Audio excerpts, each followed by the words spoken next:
So I was stepping into the shower this morning. Sorry for the visual, everybody. Stepping into the shower. Let me bring Damon, Kristen. That got uncomfortable. So, hey guys, I was getting in the shower this morning after a 3-mile run, which isn't the point of the story, but I did want you to know that around 5 a.m. Anyway, and I'm wetting myself, but not like in an inappropriate way. Just like, what's the pre-rinse? Is it called a pre-rinse, Dame? This is getting worse.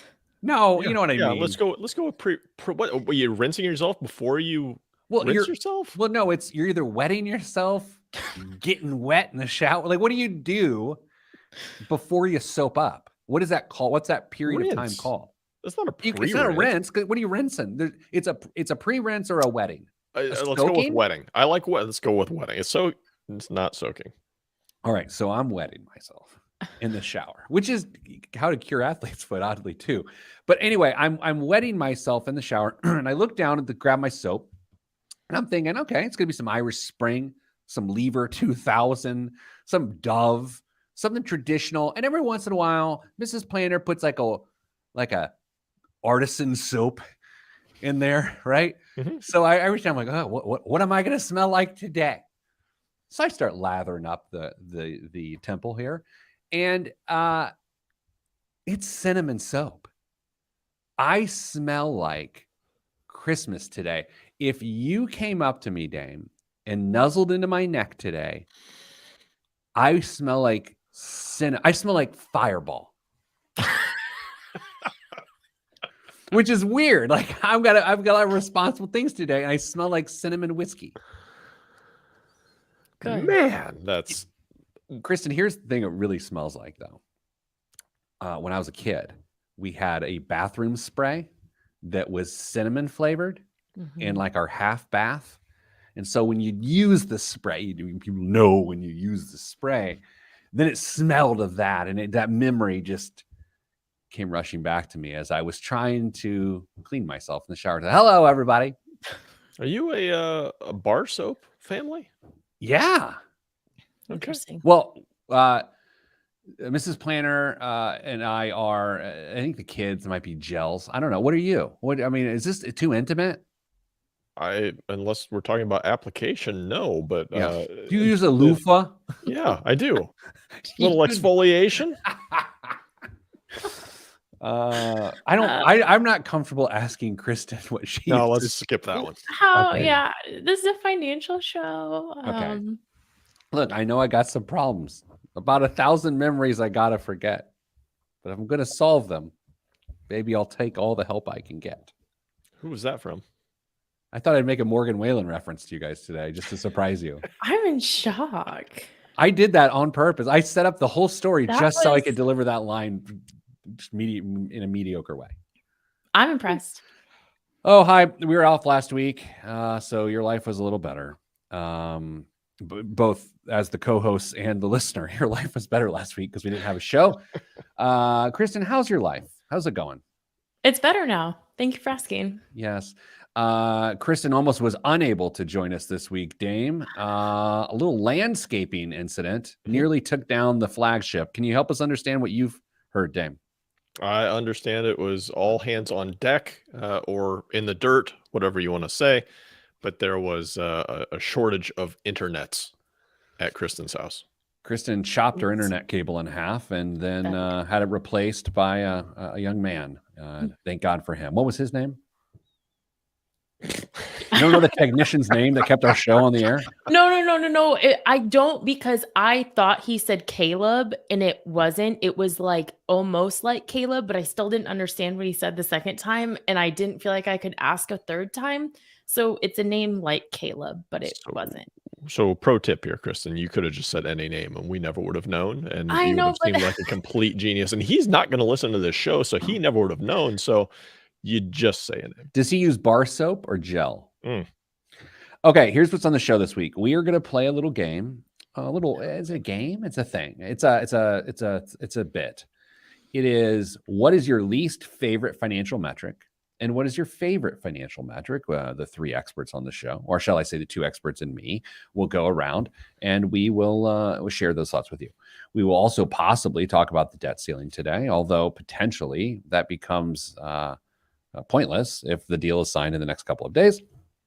We'll also talk about a new study that just came out that said 43% of Americans, only 43% of Americans, have confidence in their ability to retire.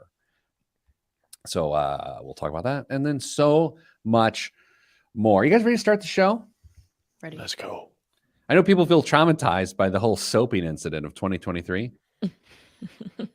What's your preferred scent when you get out of the shower? What do you want to smell like, Dame? Like, I bet you want to smell like cedar and like a light tar. Pine forest, something like that. Yeah. Yeah, that'd be great. I also don't want to ask this question of Kristen. I want, like, it just Not feels tar. okay. Not tar. Yeah. I'm just back to lavender. I would just rather just always smell like lavender. See, I like vanilla, but you had mentioned Irish Spring earlier, and it's been a hot minute since I've gotten a good whiff of Irish Spring. I think that might be It nice. Smells so good. Okay, let's do a show. My parents are so proud of me. I'm sure they are. You got to think so. You got to keep telling yourself that at least. In 3, 2, 1. This week on the Pete the Planner Show, we answer your money questions. Here's how the show works. Email us, askpete@petetheplanner.com. That's askpete@petetheplanner.com, and we will answer your questions sometimes. Joining me, as always, is Kristen Elanius, the Director of Education at Your Money Line, and Damian Dunn, Vice President of Advice at Your Money Line. Hello, folks. Hello. Good day, Pete. Memorial Day weekend in central Indiana, which means on our flagship station, WIBC, no one's hearing this because we're preempted by the Indy 500. Yeah. On Network Indiana, good day to you because we don't know when you're listening. And to our podcast listeners, congrats on being part of the 1% top podcast in the world. Yes. Dame, there are a lot of financial metrics out there, right? There are indeed. Like if you go up to someone on the street and you're like, hey, man, I don't know why you use that voice, but let's say you did. Hey, man, how's it going financially? Someone is making an evaluation about your question based on a feel, but sometimes a metric that they view to be important. Sometimes that metric might be their income. It might be their bank balance. It might be more specified or specialized things like net worth or credit score, whatever. So today we're going to talk about what is your favorite metric and what is your least favorite metric, I can talk today, to evaluate a person's financial life. So let's begin with the negative because that's how we roll. What is your least favorite financial metric? We're going to begin with youthfulness and spirit. Kristen? I'm just going to say it first and then I will defend my position. I think that it's net worth. Okay, net worth. Do we want to go around and then get them out and then defend? Ooh, okay. Yeah, I like Yeah, that. sure. Let's do that. All right. Damian Andrew Dunn from the North. Should I give my address and social security number so people can just go ahead and complete the financial hacking of my life? Or okay, I put it in the show notes. Thank you. The worst metric is, I don't know if you'd even consider it a metric, but judging your financial acumen or whatever we're going to call it by your retirement balance, I think is a big mistake. Okay. And I'm going with credit score. Okay. So, Kristen, first of all, Dame, do we disagree with Kristen? I'm going to say I kind of disagree with Kristen. I wouldn't even put it in my bottom five metrics. I think what we're going to run into here is on both sides of the aisle, except for one specific answer, because I already know what it's going to be, and we all would have chosen it. But since whatever, we could all poke holes in everybody's choices here. So I think there's going to be some that are better, some that are worse, and it's not going to be quite as clean cut as we would hope it would be. Net worth for the worst financial metric to judge your financial life by, I think, is a very interesting choice, and I'm waiting to hear how Kristen defends herself. Kristen? Okay, I know what it tells you, but what can you do with that information alone? It's a fair question. It's a sort of a point of time It is Yeah. okay, well, what am I gonna do about it? And yeah, you're like, okay, my net worth is like maybe you hit milestones and that's exciting, but without other ratios, other numbers, other information, I don't really see a whole lot of value in it. Well, a couple things. Any piece of data you could say the same thing about. I mean, you literally could make that argument about any piece of data. But I would say, to argue with you in a very professional way, but with love, is on one level, what you would want to do is compare it with your income and sort of have those play off of each other, or your age and how much money you've earned in your career, or if it's negative, why? So I think it's with all these metrics, it's what questions do they beg? And so so beyond it being a point in time, Kristen, Mhm. are you thinking more of a positive net worth is uninformative, or when you think about this idea being uninformative, are you thinking more for people with a negative net worth? I think maybe negative, and that could be just my bias at the point that I am in my career and like my friends in my circle. I can think of a lot of people in my life who net worth would make them feel like they were really off track, but I don't think that it captures their reality accurately. So for those people who it does make sense for them to use it, I love it, but I don't think that that group of people is enough. On the off chance that someone's riding around in their car with their family and they got a young teen in the car with them, number one, I apologize for the inappropriate jokes that will eventually come. Number two, net worth are your assets minus your debts. And so what you get there at the end is your net worth. If you have more assets than debts, you're going to have a positive net worth. If you have more debts than assets, you're going to have a negative net worth. Dame, any reflection on Kristen's thoughts here? I think net worth is an interesting tracking tool. It's not something that I personally focus on much on a day to day. Certainly not day to day, but maybe even quarter to quarter. I just know that it's something that I'm going to keep tabs on and see how things are going. But there's so many things that are out of my control that influence net worth that it makes it a potential metric to look at that could be inadvertently discouraging. Just because, I mean, if you looked at your net worth um, before, a year before the pandemic and right as it started, you didn't do a darn thing about it, but you had a massive change in your net worth. Was that necessarily a reason to throw flags up in the air and say, "Well, it's all burning down. We got to figure something out because my net worth is dropping"? Well, we found out, no, it's not. So it's just another number, another way to judge how you are doing. And like I said, hopefully on a long-term basis, you're using that information to just set benchmarks as you're going. I think none of these should ever be viewed as an in isolation point of time. They should always be tracked over time. Kristen, I'm curious, do you calculate your net worth on at least an annual basis? Yes. Okay. Damien? Hmm. Yeah, me too. Okay. Dame, by the way, there are no bad answers here. Yeah, there are. Other than Kristen's, there are not a single. No, I'm just kidding. Dame, retirement account balance. Yeah, I don't like so there is a lot of comfort that can be assumed when you look at a retirement account balance if it's where you think it needs to be, but that doesn't tell you very much at all. How dependent are you on that income? How is it invested? What's the longevity of that fund set up to be? It can be almost in my opinion, a set of false sense of hope for you if you look at it and you've got this number in your mind, whether it's the $1 million or whatever that most people have set up. $1 million is great. It may not be anywhere close to what you actually need in reality, and you may be setting yourself up for a much bigger problem in retirement if you aren't well aware of where that number needs to be. We need to do a show. We need the whole show to have, because it's a very difficult topic to talk about appropriately. And the topic is why $1 million isn't a lot of money. Mm-hmm. Ooh. And I can feel the email and the privilege accusations flowing. Can we do that in the next couple of weeks? I mean, that's an entire show. If you guys want to do it next week, that'd be great. When you're out. Lovely. Dame, do you check your retirement account balance at least once a year? Yeah, once a year. Kristen? I check it like once a week. Okay. And I check mine at least once a year. Okay.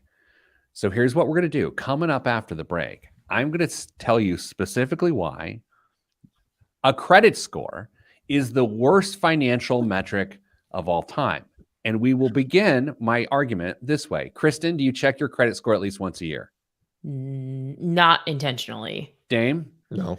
Me neither. And that's why I'm right. So coming up right after the break, I'm going to tell you specifically why none of us check it. And because we know what we're talking about, and you should stop checking your credit score as well. I'm Pete the Planner, and this is the Pete the Planner Show. Lay down the gauntlet. Laid it down. I will be happy to point out that Kristen knew exactly what your best and worst were going to be when we were kicking around ideas. Of course she and- does. She knows everything. She knows everything about everything other than guessing biggest waste of money of the week. And this week, she's going to fall flat on her face. Great. Awesome.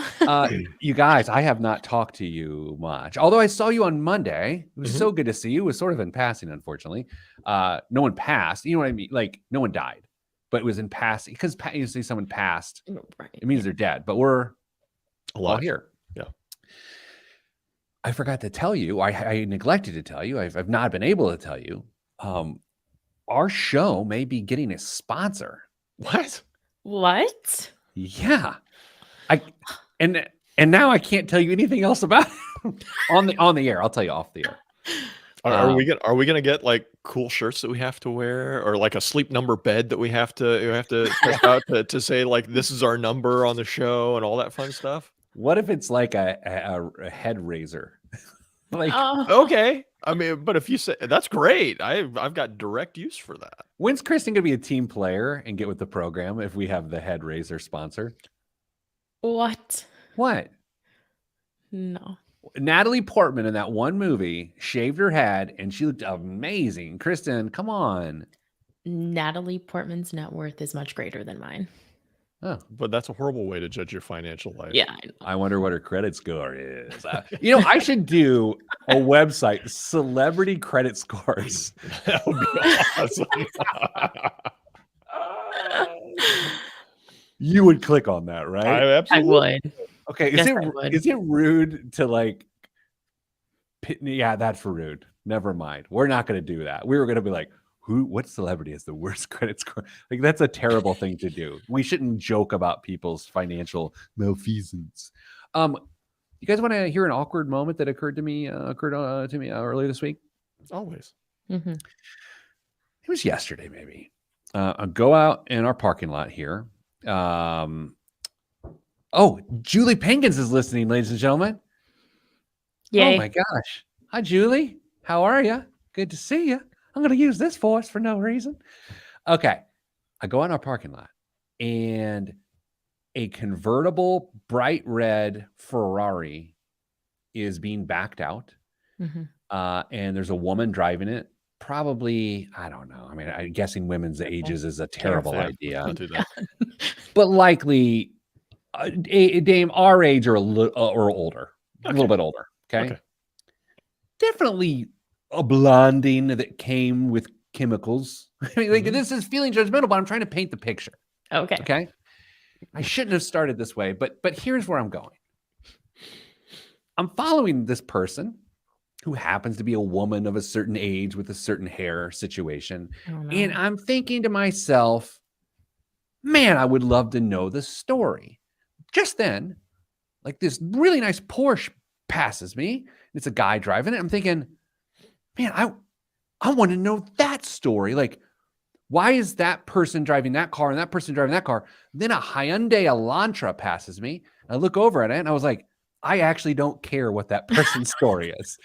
Is that wrong that I wanted to know the story of the Ferrari driver and the Porsche driver, but then a Hyundai goes by and it's like, I don't care. It's probably going to get stolen anyway. Like, is that rude or is it honest? I think you're just chasing the more likely interesting story in your journalistic mind. Thank you. Kristen, am I rude or am I a journalist?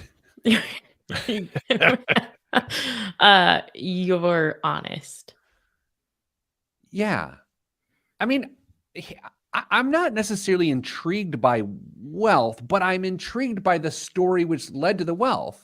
Have you there's a channel, that's not a channel. There's a person on TikTok and they may have bled into No. other. Yeah. He runs up to car windows Oh, of yeah. people who are driving nice cars, Daniel Mack, and he says, "Hey, great car. Do you mind telling me what you do?" And if they engage, he kind of goes a little bit deeper and says, "Hey, what tips do you have for somebody who would love to drive a car like this based off of your profession?" And sometimes there are some fun little stories there. 'Cause Absolutely. I'm picturing you as the middle-aged Daniel Mack. Why is he not middle-aged? No, he's in his 20s. No. I was doing a news hit this morning on News Nation, and it occurred to me, I came up with a new line that I thought was pretty funny. We're talking about early retirement, and I said, I'm an expert. In fact, my hairline retired early. That's pretty funny. It's sort of a one-liner. It's on the news. I mean, I'm not exactly at Crackers or Caroline's. Yeah. It's an easy audience. People are eating their Cheerios. I'm telling yuck yucks. It's Yeah. pretty good. My hairline retired early. Okay. It's cheap. I mean, it is a cheap laugh. And the worst part is it's one that I will now use forever. Did the host laugh? Yeah, but I mean, she's paid to laugh. Like, she's paid to make me seem interesting. She was nice. Kelly something. Oh, I don't know. I love her. You could have just made up her last name, And we you never would have wouldn't known. Wow. Okay, in 3, 2, 1. Back on the Pete the Planner show, talking the worst financial metrics to measure yourself by. If you missed the first segment, what were you been doing? Go to the Pete the Planner podcast or wherever you get your podcast. You can listen to the first segment, but I'll recap it for you to save you the time. Kristen says net worth. Dame says retirement account balance. And I let the cat out of the bag. And I said credit scores. Kristen, I want to tell you a little story. You up for it? Yeah, of course. Years ago, when I had hair, I was in Chicago, the Windy City. I got done speaking, and a guy comes up to me afterwards. He said, "Pete, great job." I was like, "I know." He said, "I have a credit score question for you." I was like, okay. And he goes, "Well, here's my thing. I got $90,000 in credit card debt. I have $4,000 a month minimum payment. But I have a 780-point credit score. Am I in a bad situation or not?" And this guy made less than $200,000 a year. Okay. That is a terrible metric. That was higher than my credit score. And I had $0 in debt, 0 minimum payment, and was in a much better position. But the credit bureau said, this person is financially healthier. This person is a better credit risk than me. Dame, I've also closed a credit card that I wasn't using and my credit score went down. Mm-hmm. Dame, I have at one time in a previous life, like a cat, I'm on life 3. I increased a credit limit when I had a credit balance. So my usage ratio went down. So I have access to more credit and my credit score went up. These are all dumb things, which lead me to say your credit score is a horrible measure of your financial health. Kristen, beat that up. I don't disagree in the examples that you are giving, but I think that when someone has a bad credit score, it can be a good metric because it's so many other things in your life rely on you, like having a good or a great credit score. All right. I mean, I know I'm picking specifics, right? Sure. Which is unfair, right? But we'll make up a person here. Let's say this person's name is Carrie Melanius. Okay. So it's Carrie Melanius.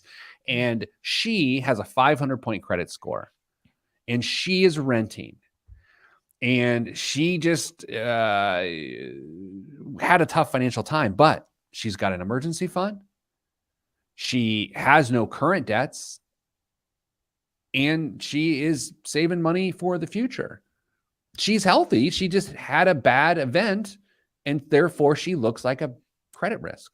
I view it almost wholly misrepresentative of a person's actual financial stability. Damien, any nuance there? I mean, if we look at what credit scores are made up of, the two biggest components are Kristen. Do you pay your bills on time? Yep. And how much credit do you use Very as a good. percentage of what's available? Very good. So I would have answered that wrong, by the way.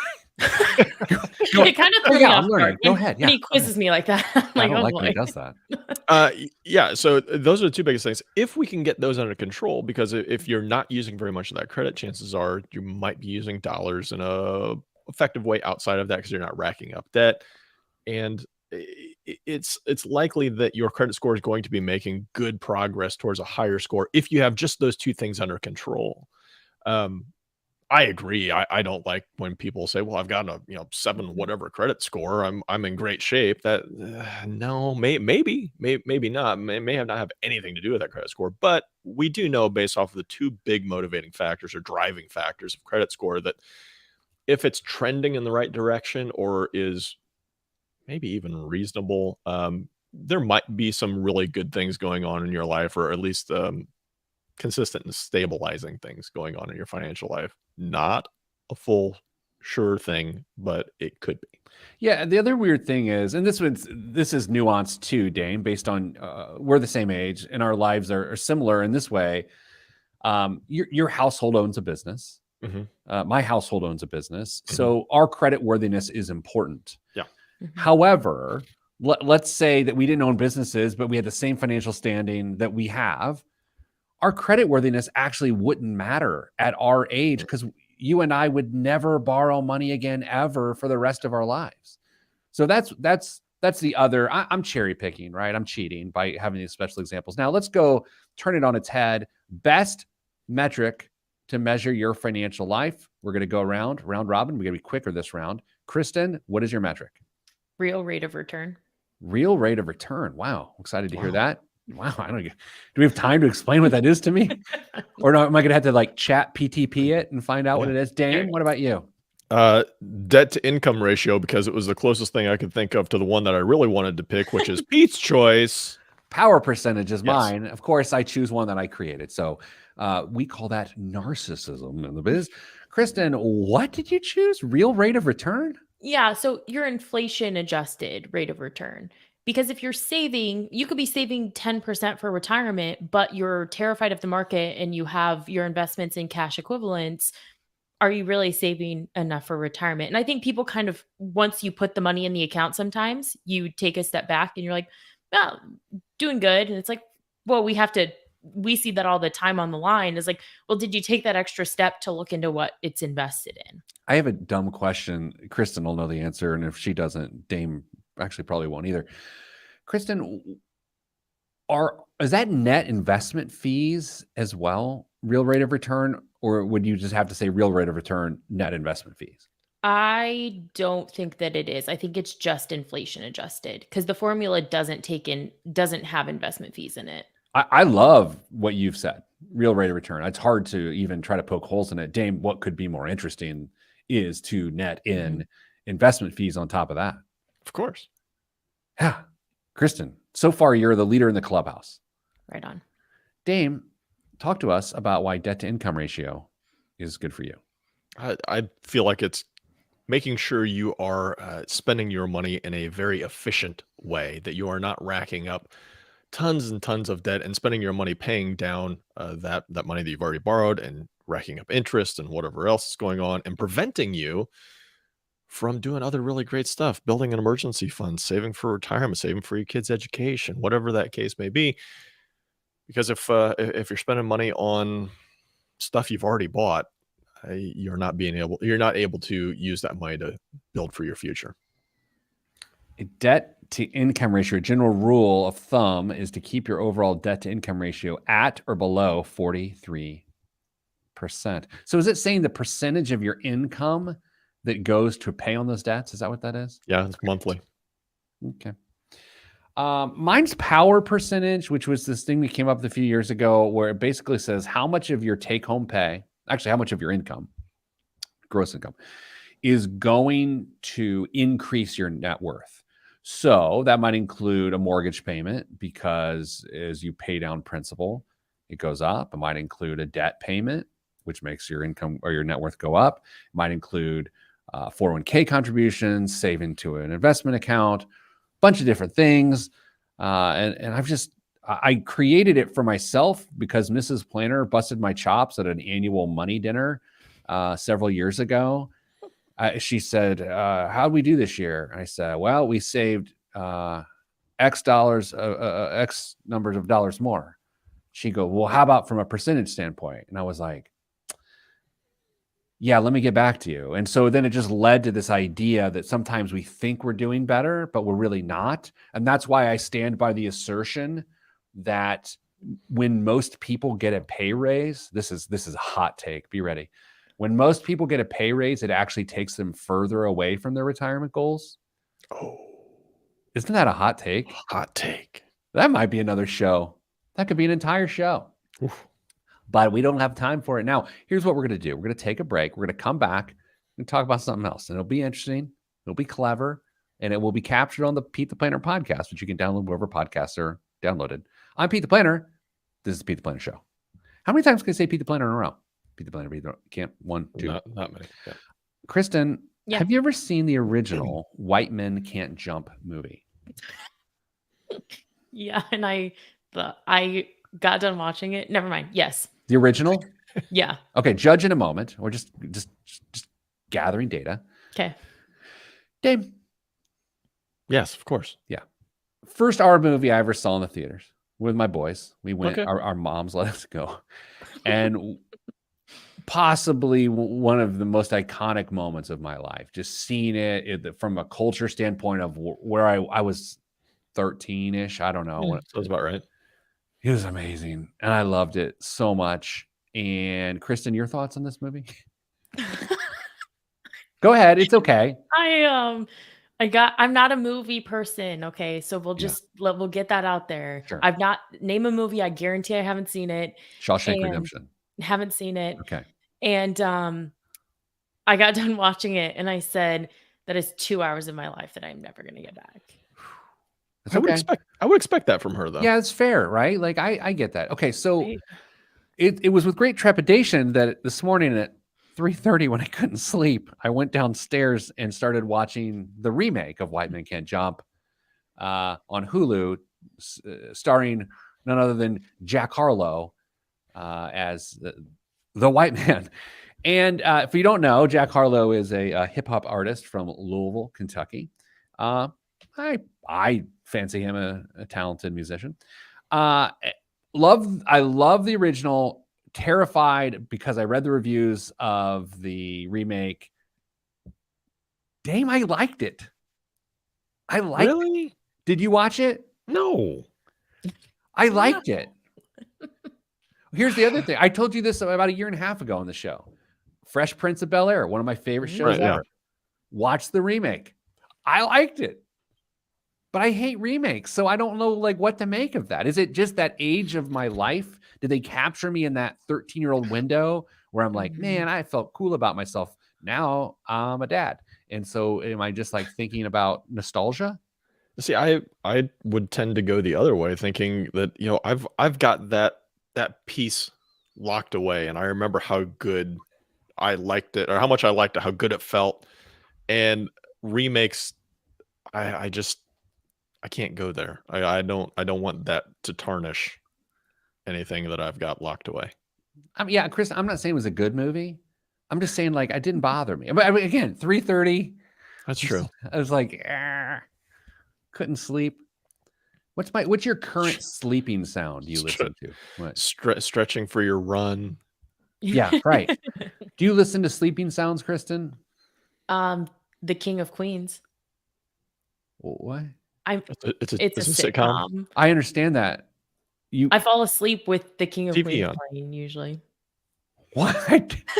If you would have given me 6 billion guesses, wouldn't have come up with that. That might be the most shocking thing ever said on this program in nearly 500 episodes is, what do you fall asleep to? King of Queens. I don't even know what his name is. Paul Blart Mall Cop. What's his actual name? Kevin James. Kevin James. I like him. Wow. It's supposed to be a funny show. You're supposed It to is be funny. laughing. So how you try and laugh when you're falling asleep? Dame, It what is- is your... Oh, sorry. I was just gonna. It's always the same. the plot is the same in every episode. So even if you fall asleep, you know what happened. Doug messed up. Carrie was Oh, yeah, mad. I know, yeah. Resolution. So it's fine. You guys, there's an Inception moment. I just pulled up YouTube right now because I was going to tell you what I fall asleep to. And our live show is playing on YouTube. Oh, and I'm showing it. Oh my gosh. Inception. Dame, what do you listen to? Rick Steves on PBS. And little travel action there. I'm currently on a YouTube channel called Dream Noise FM. And it's various vintage oscillating fans that play for 8 hours, and it has like a hum to it. I'll play it for you right now. Actually, I'm gonna have to have a commercial Love play. me a good Panasonic FG 132 oscillating fan. So you're into this too, or are you making fun of No, me? I'm totally making fun of you. It's amazing. I can't sleep without it now.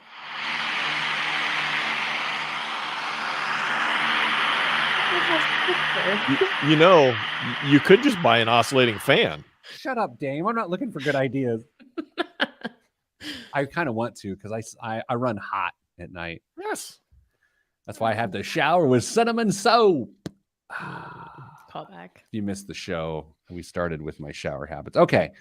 Do you guys want to do retirement confidence, tomfoolery, or do you want to do, what do you want to do? You would do debt ceiling, or do you want to do a news? A debt ceiling, I feel like just run, and we're going to be wrong in like 12 hours. Like, I don't want to do that.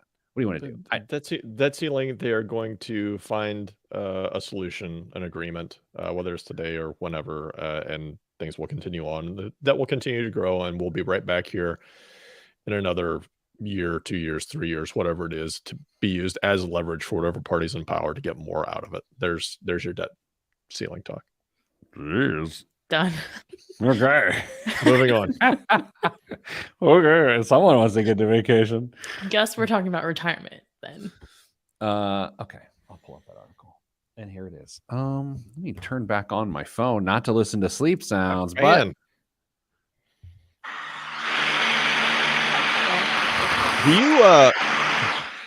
Do you have headphones that you listen to that to, or No way. does everybody he get to makes enjoy? Mrs. Planer listen to that too.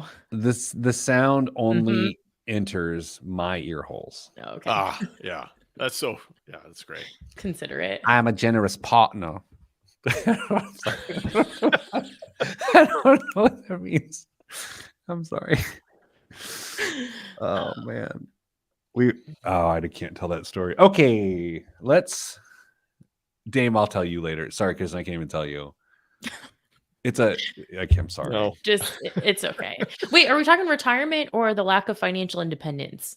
Both of those articles. Let's do retirement, please. Okay. 3, 2, 1. Back on the Pete the Planner show. Gallup recently came out with a survey suggesting that pessimism about retirement has grown a lot this year. It's up 5% or down 5%. Well, pessimism up, optimism down? Sure. Yeah. 43% of non-retired adults think they will have enough money to live comfortably when they retire. Just 43% of people feel like they're going to have enough money to retire comfortably. 43% of people. That's the lowest level for that metric since 2012. It's actually fallen 10 points in the last 2 years. So, Dame, this is retirement confidence and retirement ability are two of my favorite topics, especially in relation to each other. Do you feel like this 43%, first of all, is it surprising, 43%? I will say yes. I will say that 43% is surprising to me. And in what way? Well, you didn't ask me that. It's surprising me because I think it's accurate. I think it's pretty close to what the number should be. That 43% should be confident that they could retire comfortably. Was comfortably the word that was used, Pete? Confidently. Comfortably. Okay. Ugh. I think that's close-ish. Kristen? Uh, I don't know. I don't, sorry. I don't know. I'm kind of surprised. I would have expected the number to be higher than that. Mhm. So here I have a take that is not fun. And this Kristen, Dame, this is our wheelhouse. Like we live and breathe this. Yeah. So I have to share some expertise here. It's just uncomfortable. And it's that most people have no idea how they're doing financially. They just don't. They guess wrong. It's because they use the wrong metrics, as we've Oh, boy. talked earlier in the show. I would say that the actual level of people who are actually able to retire comfortably is significantly less than 43% in the year 2023. And here's why. Kristen, have you ever run a marathon? Only a half. Okay, you've run a half. Dame, have you ever run a half marathon? No. Okay, I've run a half marathon. So, Kristen, this is just between you and I, boo. Right on. I don't know. I said boo. I saw it in a movie. I liked it. White men can't jump. 2. Kristen, you and I run a half marathon. Let's say that you're in mile 3. Okay. And your hip starts locking up. Yeah. It starts raining. You're running uphill, and the water station has no water. You are in distress. Mm-hmm. Things are bad. Mm-hmm. How do you feel about your ability to finish the race? Not good. Okay. At mile 3, I should be feeling great. Yeah. So, Dame, people just got hit in the face with inflation, the economy at large, fears over the debt ceiling, and a stock market that is not recovered. So, isn't it natural that this came down? I'm not saying you're suggesting otherwise, but the fact that it's gone down 10 points in 2 years makes a lot of sense because people are running uphill in the rain with a side stitch, no? Yeah, no, it totally makes sense that the number has come down. I would argue that those who still feel confident probably are a little bit more in tune with their overall finances Mhm. than the people that got shook out that came down off of that 10%, in that 10% number. So I think the number that is reflected now is likely more accurate than it otherwise would be because of what we've come through the last 3 to 5 years. Kristen, what percentage of people do you believe think they are good dancers? Oh, about a third. Okay, third of people. Dane, what do you think? Is this people sober or people drunk? Whatever. Sober, I think it's probably 20%, and drunk, I think it's like 80. I would argue that it's 43%. I would argue that 43% of people think they're a good dancer. Okay. And my point is it's perception and reality. Bingo. And so, first of all, the word comfortable is loaded, and Dame pointed that out too, right? That's a tough one because what is comfortable to one isn't comfortable to the other. And sometimes when people think about retirement, they go less than comfortable and accept that as comfortable. Mhm. I have found when it comes to projecting decades into the future and evaluating stability, that's just really hard to do. And your confidence should actually be lower than it is in most cases. Yeah, I hadn't gotten an opportunity to interject that thought, but I do think it's perception and reality, and the decrease since I don't remember what the other 21. date was. 21. Yeah, that 10% decrease shows us that that the people that then didn't report the same level of confidence were not basing that on reality, because if you're still doing the right things, shouldn't you have the same level of confidence that you can have a comfortable retirement? Dame, okay. Well, here's a different angle to what she just said. And by she, I mean Kristen Elanius, Director of Education at Money. Dame, what are the chances that some of the 10% of people fell out are people who are fine? They're just anxious, but they're fine. Yeah, absolutely. That's very likely. Well, some of them for sure fell out because of anxiety issues around that. But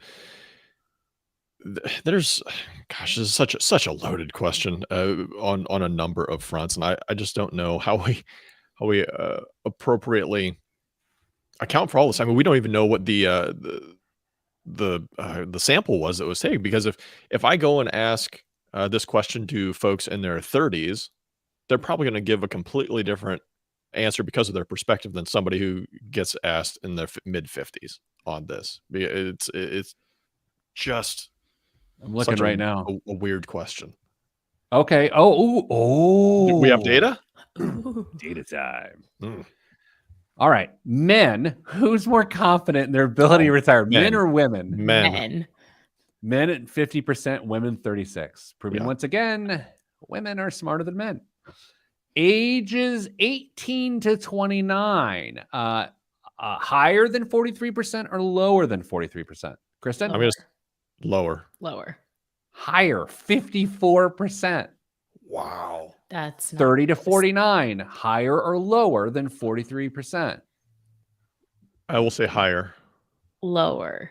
Lower, 38%. And 50 to 64. Higher or lower? Oh, higher, but barely. 43% exactly. 39. Okay, so this is where it gets interesting too. Oh, how much time do we have? Enough.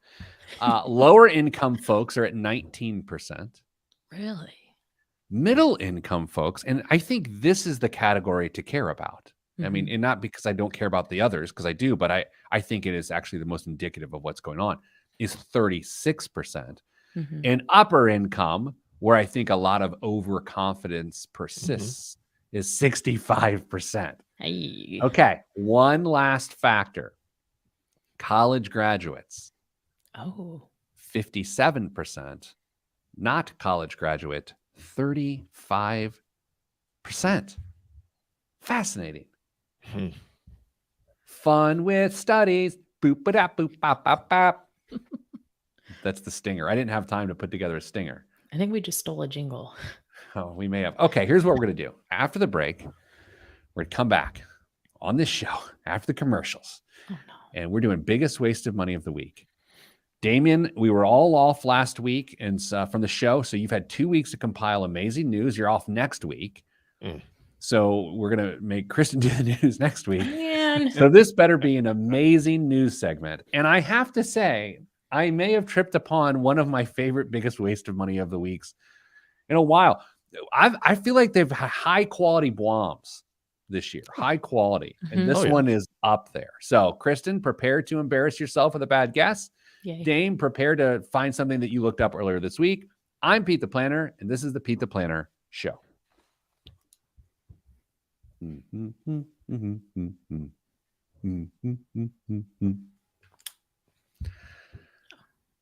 Sometimes the fan noise, they'll do like a blended fan noise where it's like several fans and then like a radiator, like a radiant heat, and it's like, and it's like a chorus, and it's amazing.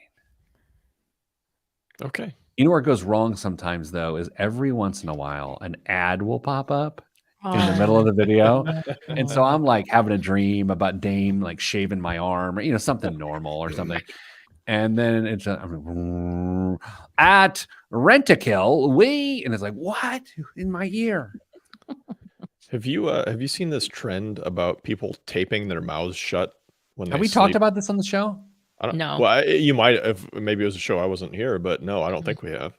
I've looked into that. Mhm. It's interesting. Very. I think so too. And then I read a scientific study that said it's hogwash, balderdash. But it's a study. I mean, a study can say anything. People think they're 43% of people think they're going to retire all the time. Who paid for the study, Pete? Who paid for the study? So The CPAP anti-tape. machine, Yeah. CPAP machine company. Flonase. Glue company. No, because they anti-tape. Interesting. Kristen, would you tape your mouth shut upon going to bed at night? If I thought that I would get higher quality sleep, I would. Dame? I'm interested, but I've got all this stuff around I my mouth, and I just don't know how that's going to work.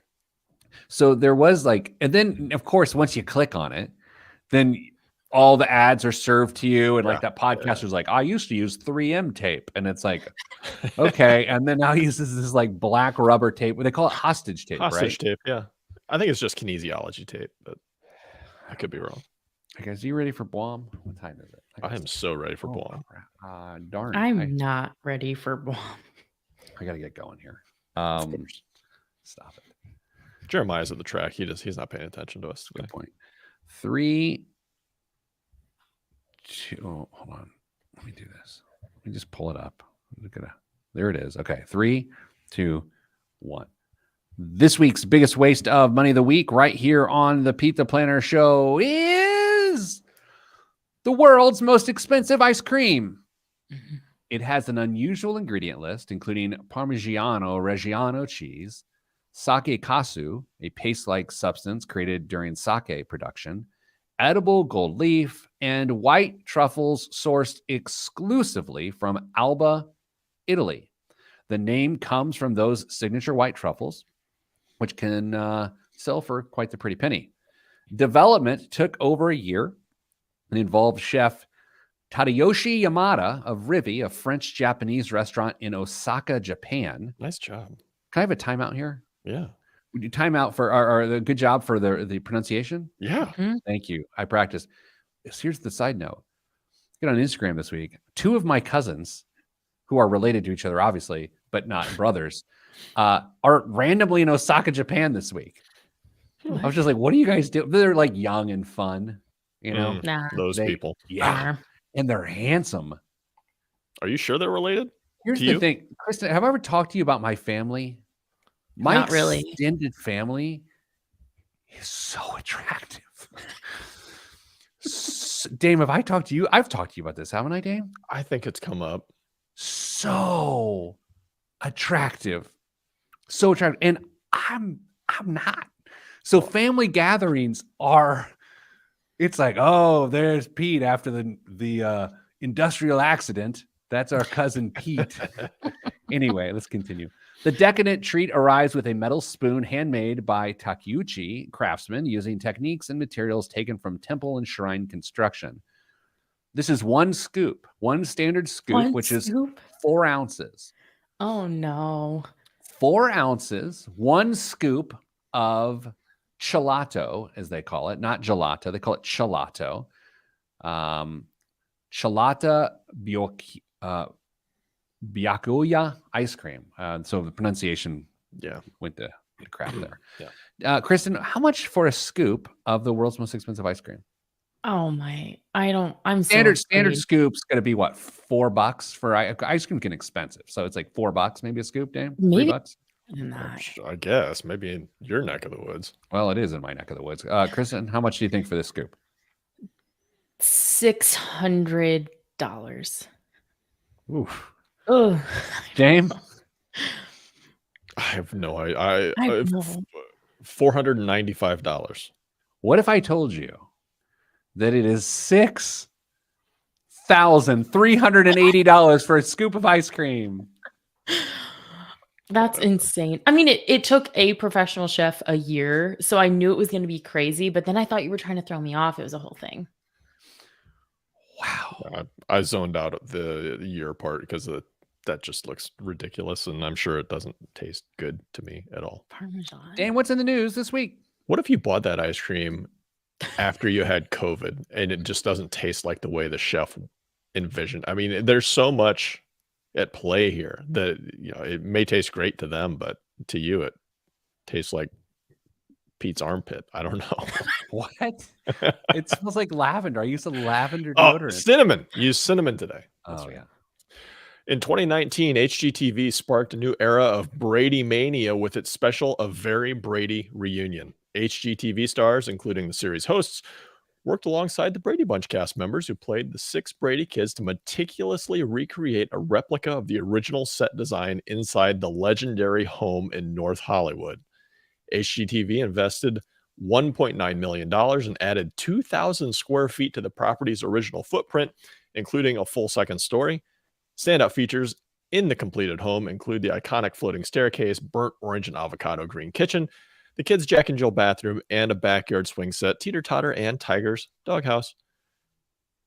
Though the for sale house doesn't come with all the decor from the special, the interiors for the most part remain untouched since the renovation. Pete, if you haven't seen this thing, it is truly amazing. If you want to walk back in time and get a little hit of nostalgia, check it out.